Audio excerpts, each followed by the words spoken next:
I was working in my lab late one night when my eyes beheld mezcal in sight.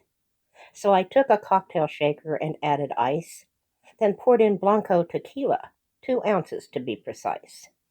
I added half an ounce of blood orange honey syrup and a quarter teaspoon of ginger syrup too.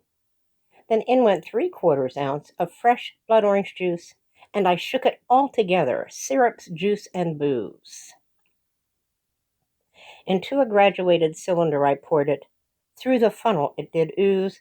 Then I floated on a 1/4 ounce of mezcal, and for my garnish, candied ginger and an orange twist I did choose. And finally in went a straw, and voila! Agavecillin through it I drew. This has been a cocktail recipe prescription for Halloween fun, created and brought to you by MartiniDiva.com.